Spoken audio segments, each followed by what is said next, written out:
The girl just touched her head. Unexpectedly, the giant beast in South Korea touched its head at the same time. At first, the girl thought it might be a coincidence. But when she opened a Seoul website to watch the playback, she found that the giant beast's movements were exactly the same as hers. To verify her suspicion, Annie quickly went to the park and stretched out her hand. Then she rushed home to check the live footage of the Korean giant beast on TV.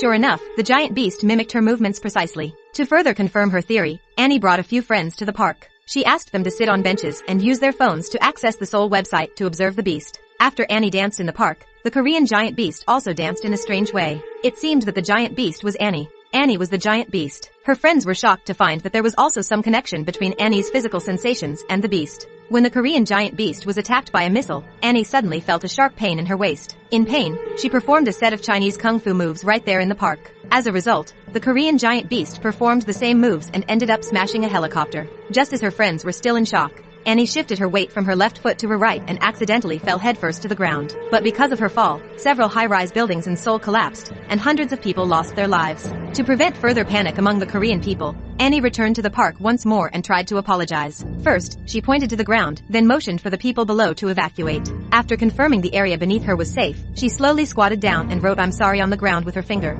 She promised never to appear again and begged the people not to panic. Moved by her apology, the citizens gave her a thumbs up. From then on, Annie kept her promise and stayed away from the park. She believed the danger had passed. However, one morning, she woke up to find a giant robot rampaging through the streets of South Korea. Realizing something was wrong, Annie rushed to the park again. There, she saw her friend playing around, and even provocatively challenging Annie to a duel. The girl pointed to the side. The Korean beast mirrored the gesture. Annie warned her friend to leave the park immediately, but she didn't listen. Furious, Annie slapped the robot, and the Korean beast did the same. Ironically, the beast's heroic move against the robot boosted its popularity. People praised it online, even creating meme videos and sharing them across the internet. Unfortunately, this incident deeply embarrassed Oscar, who felt he'd lost all dignity. Determined to restore his pride, he called Annie early the next morning and challenged her to a duel. Annie didn't plan to show mercy, but she was still just a young woman and no match for Oscar. After only a few rounds, she was knocked to the ground, unable to move. As Oscar stomped around in rage, Annie realized that if he kept going, all of Korea could be destroyed.